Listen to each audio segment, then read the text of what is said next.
the one master of faster. Who rules the duels? That's right, it's me! Let's get this straight. It's not the power of the runner.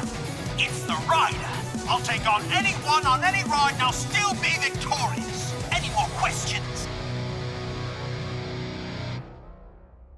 So, rivals. Aside from villains, rivals have been a staple in this channel's success in the last few years. Characters like Jetstream Sam, Mind if I got in? or the Pokemon rivals, they tend to be some of the more entertaining aspects of writing to me. And hey, with me slowly getting more and more to anime coverage, I figured we'd take the time and mesh the two topics together. I'm sure people are already willing to jump on me and point to my video on Seto Kaiba. And don't get me wrong, Seto Kaiba will definitely be the go-to character for rivals for me. He's probably one of the most iconic rivals in fiction. Well, only if destroying an innocent soul concerns you. Nah. As the president of a major corporation, I have to do that every day. Though I have to say, part of the reason why I'm so conflicted with Kaiba as a character is due to the various adaptations that the character had to go through. To get you up to speed quickly, there are about two distinct versions of Kaiba. The manga, and of course, the anime version. When you talk about the anime, you also have to talk about the original Japanese and the English dub versions, which do make the character really different. Each version has their own strengths and weaknesses, and while I'm a bit more lenient with the English dub version of Kaiba, I chalk that up to Eric Stewart's performance, as well as how mutable Kaiba has become as a character. Cause I figure, if there is intelligent life out there, then let's teach them how to duel. Also, what helps is that I grew up with the dub, so I have a special place in my cold, dark, rock-hard heart. Though as an adult, now with a finer taste of literature, writing tropes, yet still spends a good amount of his time on entertainment money on pieces of cardboard that have dragons, waifus, and sometimes having a combination of the two, take that as you will. I'm not complaining. In this day and age, dragon girls in maid outfits are probably pretty low on the creep factor on the internet. But you didn't come here to talk to me about that. Rather, you came here to watch some guy talk about Jack Atlas and how he's the greatest rival in anime. And I'm sure there's already a flood of comments telling me that there's another character who deserves that moniker. And to that I say, bring it on! Regardless, this is Jack Atlas, anime's greatest rival. Spoilers for Yu-Gi-Oh! 5Ds. I only lay a hand on a woman if she lays hers on a child. To make this part simple, Jack Atlas is the rival character in the third iteration of the Yu-Gi-Oh! Anime, Yu-Gi-Oh! 5Ds. He's also the character who arguably kicks off the plot of the story. This is normally the part of the video where we'll talk about the design of Jack Atlas, which on a personal level I think is probably one of the strongest designs for a rival in Yu-Gi-Oh! However, the only thing I can really find is that the wikis like to claim that Jack's design was created by Shuji Maruyama, who was a Japanese animation director. It wouldn't be out of the realm of possibility for that to be true, but when there's a citation needed on the wiki, I tend to raise my eyebrow in skepticism. Maximum skepticism! I do tend to believe that this is the case because Kazuki Takahashi, God bless his soul, was reported to become more and more hands-off with the Yu-Gi-Oh! Property as time went on. Of course, I wish there'd be a lot more credible information about the development of the characters, especially when it comes to design. Hell, when you talk about the main character of the series, Yusei Fudo, there's actually a couple of fun facts about his hair. It was one based on Takahashi's own bedhead, apparently, and was supposed to be a complete of rock, paper, scissors theme that was shared with the previous two protagonists. I can see rock with Judai, but paper with Yugi? I mean, I don't really see it. I'm more for the water creature-based inspiration. Yugi has a starfish, Judai has a jellyfish, and Yusei looks like an emperor penguin. You just don't understand the beauty of the penguin. I love penguins. I do really like Jack Atlas's design. It's got a good blend of both over-the-top elements and at the same time has grounded elements too. You have to remember that Yu-Gi-Oh! 5Ds is set in a more dystopian future where there's a much more obvious class difference, with a focus on the sport of duel monsters, which became intertwined with racing in Yu-Gi-Oh! 5Ds. Jack's threads had this amazing detail where it comes off as a futuristic king, and his hair having the spikes that look like that of a crown. This was a man destined to be king of the dueling world. Or, at least that's what you think. Here's the thing about Jack Atlas. He's what you'd call satellite scum. To give context, in the world of Yu-Gi-Oh! 5Ds, after the incident called Zero's Reverse, Domino City was split into two separate entities, Neo Domino City and the Satellite. Zero Reverse was the cataclysmic event that caused a tectonic shift that split the city in two, with Neo Domino City filled with the cream of the crop in the tops, where you got the prim and proper, fancy rich folks. Meanwhile, you got Satellite, which is essentially a junkyard where people live and work in factories, sorting through the garbage that the tops give them just so they can make ends meet. A lot of the people in Satellite are also criminals. It's why when you watch the show and you see some people with yellow markers on their face, those are criminal marks. And if the name didn't give it away, it's the mark of people who committed crimes, and as such, anyone with one of those is sentenced to live in Satellite to serve their time. Anyone who's thought to be from Satellite in that regard is considered to be a criminal, even if they don't have a mark. So what does this have to do with Jack Atlas? Well, he was born and raised in Satellite. His parents were killed during the Zero Reverse incident. Thus, he was an orphan raised in a location that was essentially the slums, had no actual family, and frankly speaking, doesn't have a lot of skills to his name other than playing a card game. A card game that has a big tie to the economy of the world, but still a card game. Jack wasn't alone though. Eventually he became friends with Yusei Fudo and Crow. And then later on, the three met up with Kiryu, where the four became Team Satisfaction, a dueling gang that would face against other gangs in Satellite, essentially taking over the territories throughout the ruined city. This kept going until Kiryu decided to take things a bit too far, forcing a kid from another gang to duel against him. And then, for some reason, Kiryu assaulted the kid afterwards. Jack and Crow left Team Satisfaction, and soon after, Yusei left as well. You see, Kiryu wanted to take on Sector Security, the police of Neo Domino and Satellite, and well...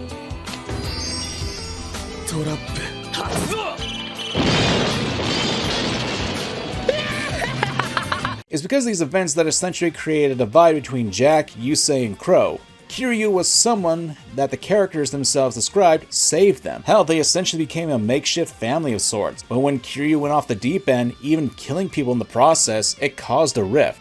Look, Pim, I know it's our job to help this guy and everything, but I think this guy's a lost cause. He's obviously made up his mind. Why don't we just cut our losses and get out of here? Now, I go through all this to explain Jack's past, or at least a good chunk of it, because it helps explain a connection between him and Yusei even before the actual events of the show take place. If you've seen any of my videos talking about rivals in one media, one of the most important aspects is to have a connection with the main character. The connection can be something as simple as childhood friends, or similar goals, or even a familiar connection. But personally, I find having a past that the main character and rivals share is probably the strongest way to establish that connection, especially if they go through the same events and have taken different roads. After the Team Satisfaction breakup, Jack essentially became a lone wolf. A man who wanted to become king of the world. It makes sense. Ever since he was a kid, Jack basically had nothing, and even when he made friends, one of them betrayed him. The path of the king is one of loneliness. And it's contrasted very well against Yusei, because Yusei valued the bonds he had with his friends and was content with his life in Satellite. Of course, there's a very good reason why these two former friends became rivals, or even enemies at one point. Nothing can stand up to my unstoppable force. Not even an immovable object, and I will prove it to you in a duel. There's a lot you can go about creating a rivalry, and it can easily make the rival character hated by the audience, which is something you kinda want to do, at least at the beginning of a story.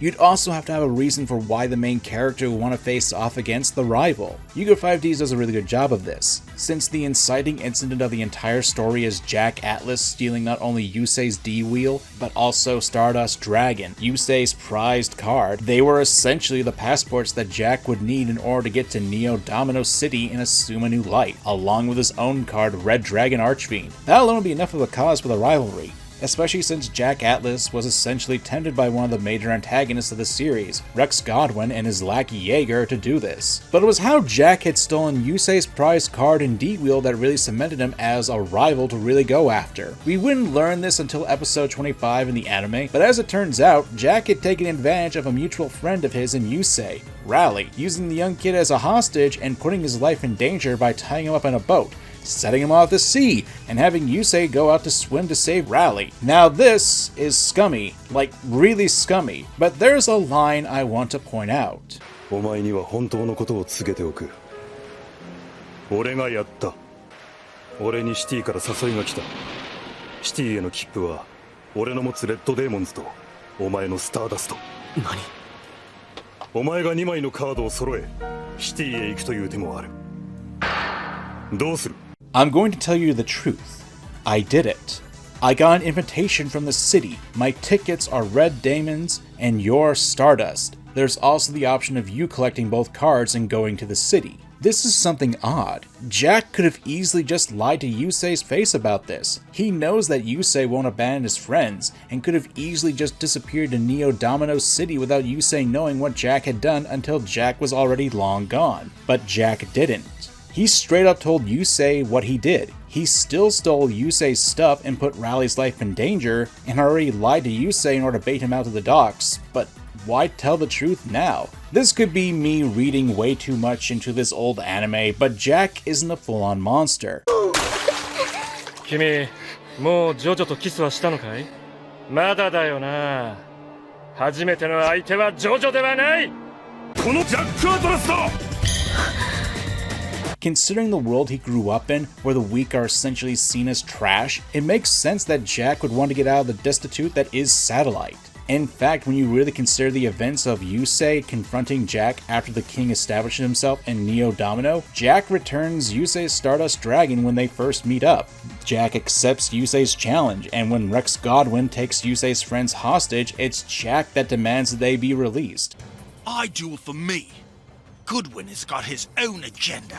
Jack is a jackass, no doubt about that. I mean, if it weren't for Jack double-crossing Use and stealing his ride, Use would have been given that interview. Because Jack got all famous with Use's runner, all the fame, fortune, and glory of Jack's now. But he does have a form of chivalry. He's what you'd call a pragmatic hero. Jack is willing to do things that are more of characteristics of a villain than a hero, but they have standards if it helps them with a cause. And Jack's cause of becoming a real king and getting out of the slums is to him an adequate reason to turn on his friends, or even threaten the life of a little kid. He's not a great person, obviously, but this does add layers to his character, and even more so when you realize that his status as the king of duelists is nothing more than a false title. Jack was used as a prop by Rex Godwin, and was mostly to draw out the rest of the signers. For the sake of brevity, I won't go too in-depth about the signers in this video, but they're mostly just a group of chosen people who were given marks of the Crimson Dragon, who were there to save the world from darkness, with the power of a deity called the Crimson Dragon. Jack and Yusei are both signers, so that adds to the rivalry between the two. One thing to note about the personal moral compass, even though their duel was interrupted at the time, when Jack and Yusei duked it out at the beginning of the series, it came to light that Jack would have lost to Yusei had the duel continued. To Jack, that's the same as losing. Even if the public would never find out about the loss, Jack would know, and he actually gets upset about this, to the point where he seeks out Yusei. Jack wants a rematch in order to prove that he is the king of the writing duelists, and even returns Yusei's Stardust Dragon so he could fight Yusei at full strength.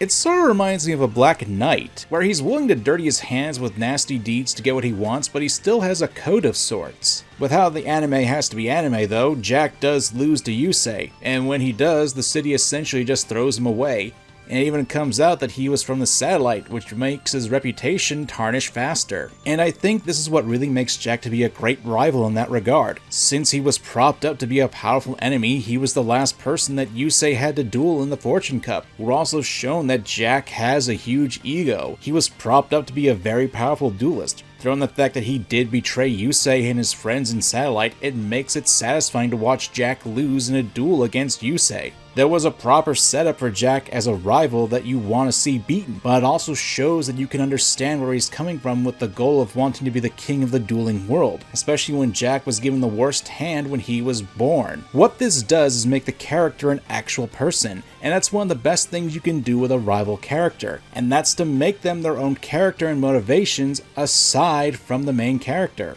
And here's the thing, the rivalry between Yusei and Jack is one that feels a lot more natural than the two just wanting to compete for the title of king. Hell, Yusei doesn't even care about the title when he takes it from Jack. He's doing what he's doing for his friends, and funnily enough, even though Yusei's friends aren't in danger anymore, Yusei continues on with the match against Jack. I like to think to myself that Yusei wanted to help Jack as well, since he was also Yusei's friend once. I mean, what's stopping Yusei from beating up Jack? 止まれ、ここから先は立ち入り禁止だ。こいつ。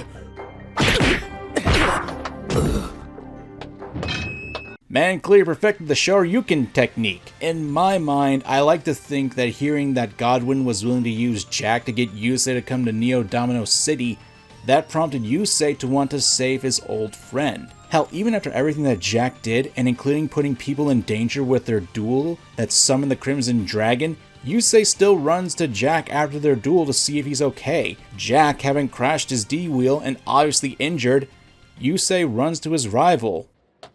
大丈夫か、ジャック。バカな。キングである俺が再び敗れるなど。お前が同じ戦術で決着をつけようとすることは読めていた。キングであろうとするプライドに、お前は負けたんだ。キングゆえの敗北か。I think that says a lot about these characters, and not what they're directly saying, which is part of the charm of the scenes, and how you can read more into the characters based on what they do and not just what they say. But after this whole thing with how Jack has been defeated, where do you go with the character, especially as a rival? I have no idea! You say! That guy stole your Stardust Dragon card! What a dick! I know I did it in Season 1, but, he's a dick! After his defeat, Jack goes through this thing called character development. I know these are scary words, especially in today's online space where character development seems to be taboo with modern writers and reviewers. But in all honesty, as someone who qualifies as one of those essayists, my simple response is, shut up. The thing about Yu-Gi-Oh! 5D is that while we do enjoy the series, I hope he's okay. He seemed so upset when he left. He's just playing up the drama like the man-child he is. But he's our man-child, so let's go find him. the thing about Yu-Gi-Oh! 5D is that while I do enjoy this series, I have to admit, after the Fortune Cup arc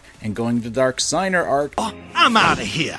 If the world's gonna end, I might as well spend my last few days cruising round on my runner. there is quite a change in direction for the series. And for the arcs after that... Oh, what's with this hole in my shirt? What? You said get rid of the stain, and that's exactly what I did. I could spend hours talking about the issues with Yu-Gi-Oh! 5D's second half, provided, of course, I was given enough time, money, and rope. I'm gonna pretend that made sense.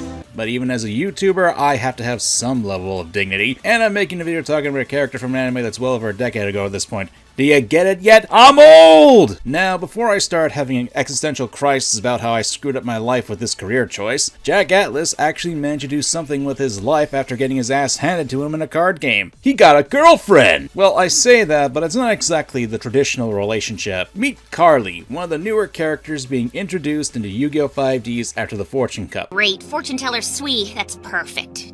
This means I'm gonna have bad luck all day. That's just great. Might as well just go crawl in a hole. A journalist who has a bit of a bad luck streak. Carly is supposed to be an important character. Hell, right at the beginning of this arc, she's given a lot of focus, which is kind of weird since she doesn't have any actual connections with the currently established characters. Hell, even Crow gets introduced about this time and gets some focus. Bastard. Hiya, Crow. Hi. So what's with this character? As I alluded to before, Carly is a journalist, and managed to get a bit of a scoop, investigating the signer marks on Yusei and Jack, by dressing up as a nurse, breaking into Jack's hospital, and after dealing with a possessed security officer, dragged Jack back to her place, where he essentially became a mooch. To be frank, Jack doesn't really have any actual feelings or connections with Carly at this point, even after she did take a hit from him in a duel against the possessed security member. It's actually pretty in character for Jack. The guy essentially lost his throne, and a lot of what conveyed about Jack's mindset is actually stated by assumption by Carly herself during this time. We don't actually get to hear what Jack's feelings are for a while about him losing his crown. It's Carly who narrates it and makes assumptions. Then again, this is the girl who was essentially blackmailing Jack into going to the amusement park by threatening to tell the public that he didn't even know how the monorail works.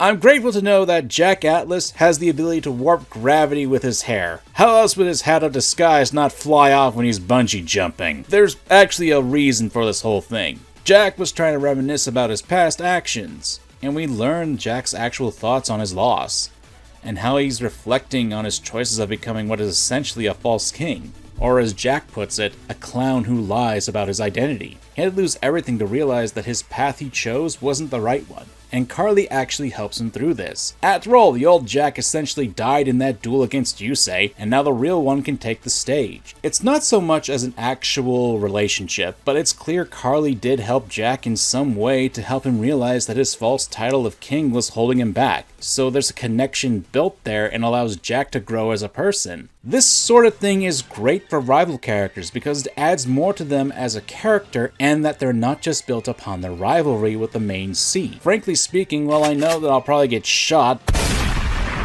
one of the things I don't really like about rivals in, say, the Pokemon franchise is that a good chunk of them tend to be one note without any actual things going on in their lives outside of being the best. I'm up here and you're down there. I'm above you. Stop it! I'm standing. I wish I was standing. Yeah, you do. I know that's a little unfair to compare an adult rival like Jack Atlas, who was essentially a teenager with attitude, but since Pokemon is everyone's punching bag since that godforsaken bootleg with guns came out, this seems like fair game. Don't get me wrong, rivals should have a connection to each other and they should fight against each other in different ways. But one thing you need to understand is before they are rivals, they need to be characters. It's why when Yusei is going through a bit of a mental crisis over the fact that Kiryu returned to get revenge, Yusei is having to confront a terrible time of his past. Jack actually does the one thing that any good rival should do: beat the ever-living shit out of Yusei. 俺はどうすればどうすればだと教えてやる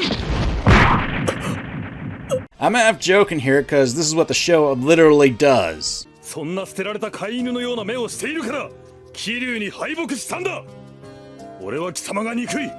この俺をキングの座から引きずり下ろし屈辱を与えてくれた貴様があの時の不動優勢はどこへ消えた。死んだのは桐生じゃない。 Jack understands that as signers, they have to fight, regardless of who it is.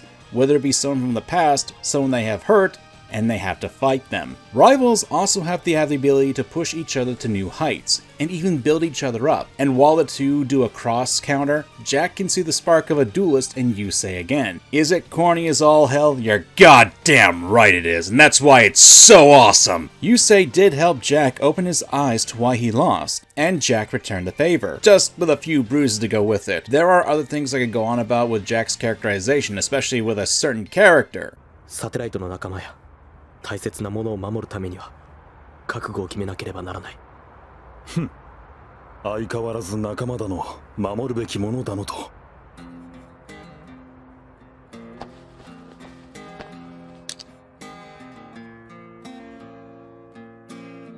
俺の守るべきもの。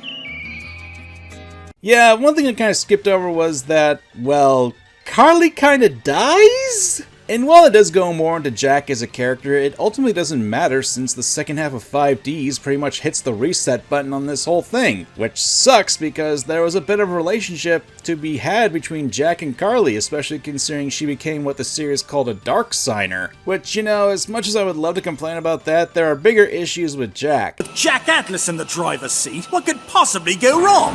Jack, lay off the accelerator! Accelerate more? Okay!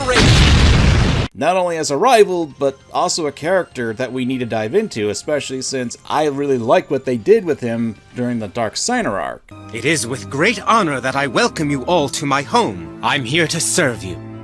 Right, the only thing you've ever served is a tennis ball. But alas, here we go. Much like the second half of Yu-Gi-Oh! 5Ds, I have a lot of mixed feelings on what they did with Jack in the second half. In the Dark Signer arc, while Jack was obviously still Yusei's rival, he acted more like an actual person who did care for people. There's the obvious Carly, who when Jack thought had straight up died before being revived as a Dark Signer, thought she died because of him. Jack actually does some heroic moments in this as well. Aside from going into a crumbling building to save another predominant character, Aki Izayoi, in probably one of the most badass ways possible, using his D-wheel to go upstairs. This is also the scene where he learns that Carly essentially died. But that's beside the point. This trend of Jack being a bit of a heroic character is also brought up in the second half of the series. One of the more blanket examples I can recall is Jack getting involved with a predatory loan shark, and ended with Jack dueling him to get the contracts that he had and rip them up, with the looming threat of Jack losing his Red Damon's dragon and D-Wheel if he lost the duel. It's an interesting way for the character to evolve, but it also comes with some unnecessary baggage that I'm two minds of. If you've been on the channel for a while and have seen where I've talked about Yu-Gi-Oh! 5Ds in previous videos, you'll know that I have a big issue with the second half of the series. It's mostly because 5Ds goes through an identity crisis, especially since it has a tournament arc that wrapped up a good chunk of its episodes, and also filled up with filler that doesn't really contribute to the plot.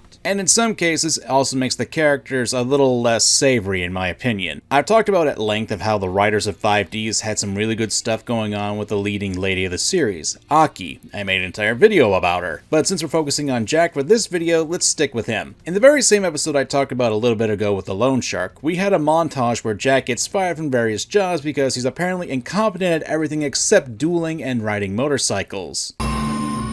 Look, is Jack Atlas not the finest sushi chef in the land? Obviously, this is a joke, and while I've gone on the past to make fun of characters who do stupid things, if it's done well, it can expand upon the character. I personally like this little part of Jack. Everyone has flaws, and it makes sense that the guy wouldn't have a lot of formal education or social skills, so him getting fired from jobs makes sense. Kinda sad for a 19-year-old, but I'm a YouTuber, so I can't really judge in that regard. You say he's not destined for anything but minimum wage! I do appreciate this sort of thing for a rival character as it works for humanization, but 5Ds is a bit of an overcorrection here, especially when it comes to Jack. There's a small series of episodes where there's an imposter Jack Atlas. He's going around beating duelists and even has a fake Red Dragon's Archfiend. 3 actually. Obviously, Jack Atlas is accused of attacking people, since not only does the fake have a replica of Jack's Ace's card, but his also face and D-wheel. At one point, Jack does get arrested for the fake's crimes, but it's broken out by said fake in order to take him out. This is actually a pretty sweet plot idea, especially when it's a doppelganger duel going on, and it has Jack essentially confronting himself. And it's actually his past self, since the fake Jack acts like the original Jack that we know about. Don't you get it? Nothing you do will ever work against me because you're of a lesser intellect, so you don't stand a chance. Which, hey, sounds pretty awesome if you ask me. The fake Jack even steals Jack's legitimately awesome theme when he summons his false Red Daemon's Dragon. The problem is that there's a focus on a new card, Trust Guardian. There's a bit of talk throughout the 2 episodes where Jack tends to play a bit too offensively, and since the WGRP, the tournament I mentioned earlier, is one where teams of 3 need to work together, Jack's style doesn't really fit a team method. Which doesn't make a lot of sense, since Jack did have a lot of defensive cards, especially for his synchro monsters in the show. Hell, he had one of the earliest defensive hand traps ever made, Battle Fader. It's not actually that bad, but it's something that makes me raise my eyebrow. Then we get something pretty amazing. And it's something akin to that of a rival. Later in the season, Yusei gets a new monster, Shooting Star Dragon, an upgrade for his own monster, Stardust Dragon. Well, like any good rival, Jack gets an upgrade too, and to be frank, it's probably one of the most badass ways to get an upgrade. Jack basically has to fight the avatar of an evil god, the Crimson Devil. The familiar of the Crimson Devil was going to offer Jack as a sacrifice to revive his master, and even managed to awaken the god to take Jack's body. But you know what Jack Atlas did?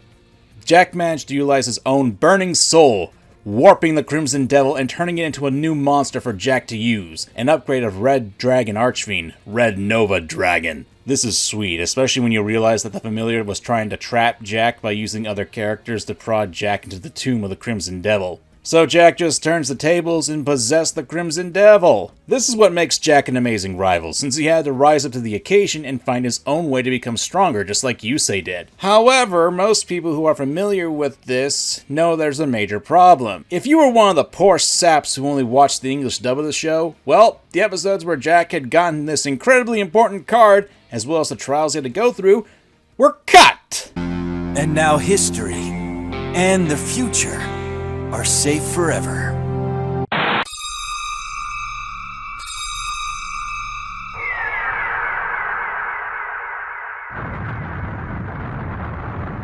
Nanda, これは。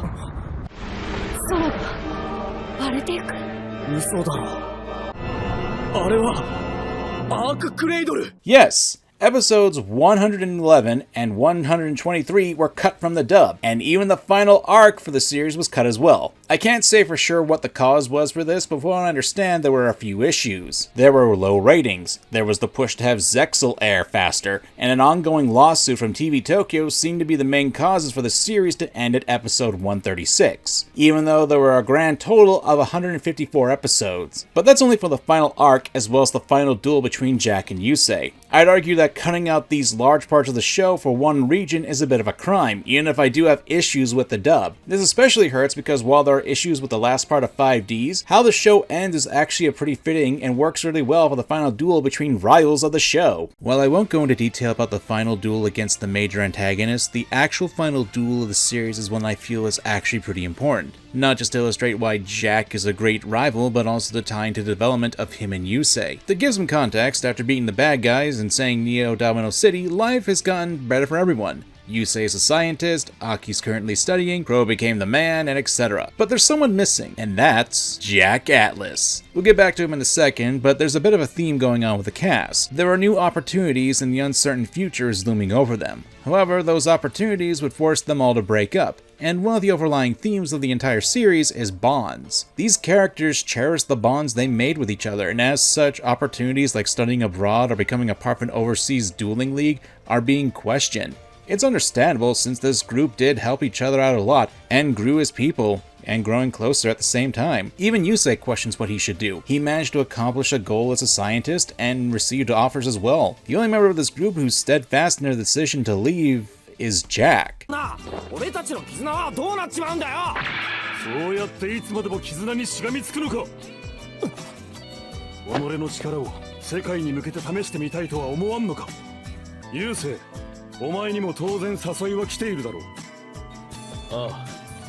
The man's been training, facing off against powerful duelists, and after everything, he knows what he wants to do. He knows he can't accomplish if he stays in Neo Domino City, and thus, Yusei challenges Jack. Dueling was what guided these people in the past, and it'll help them decide what they want in the future. And it's something that Jack wants. In order to become the king of the dueling world, the real king, he needs to get out of Yusei's shadow and defeat the one man who managed to defeat him, one-on-one. I need to point out that this is the only time these two dueled against each other since the Fortune Cup, and it's a very entertaining duel, the two going all out and bringing out the original aces in the first turn. It's a duel where Yusei isn't sure about his future, meanwhile Jack knows what he wants to do. It's something that you need to understand that rivals, at least the kind that Jack and Yusei are, push each other and help each other. Even if they beat the living crap out of each other in the process, their intentions are meant to be positive for each other. For each fight they have, they get stronger. And when these two are at their peak in the series, the fact they challenge each other with one of them set in their future and the other searching for what they want to do, because it gets to the point where Jack pushes Yusei to make a risky move. 俺はハイアンドローの3回目の効果を使う。ここで攻撃力が800より高いモンスターを引いたら自滅だぞ。 A move that if he screws up would leave Yusei defenseless against Jack's most powerful monster, putting trust not only his skills but the future that he'll choose. And by putting faith into that, Yusei was able to defeat Jack's ace. With the field set and Yusei finding his road, Yusei does the one thing he can with an opponent who's pushed into his limits: summon his first ace. Junk Warrior. It was because of this fight with Jack that Yusei managed to find what truly mattered to him. There's even an amazing callback to the first opening of Yu-Gi-Oh! 5Ds, with Red Damon's dragon clashing against Junk Warrior.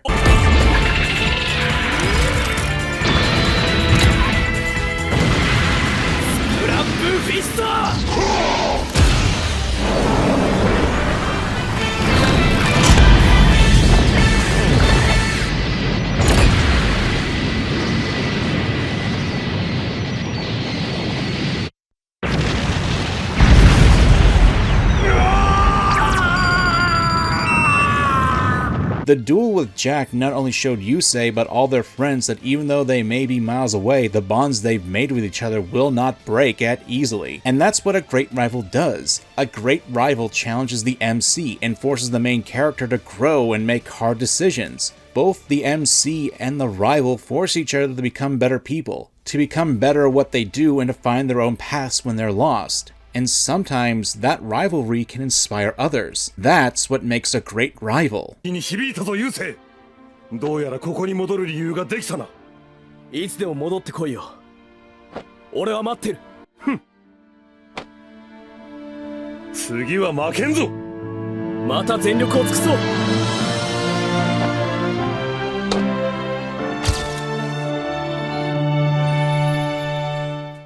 I I honestly do love Jack Atlas as a character. He's probably one of the better characters in the entire Yu-Gi-Oh franchise, and I say that not just because he has a range of characteristics that make him stand out as a person, but it's also due to the fact that as a rival, he's probably one of the best in anime. He has a clear goal in mind, has shown to do whatever it takes to achieve that goal, and has actually shown that he will hurt his friends to accomplish that. But when he lost the crown he sought for so long, Jack strove to become a better king, an actual king. One where he didn't have to step on his friends in order to acquire that crown, and in the process managed to retain the bonds that he had once lost and make new ones with the rest of Team 5Ds. Yu-Gi-Oh! 5Ds is probably one of my favorite iterations of the Yu-Gi-Oh! franchise, and sure, there are a lot of issues I take with the series, that's for sure. But Jack as a character will never be one of the reasons why I dislike the show.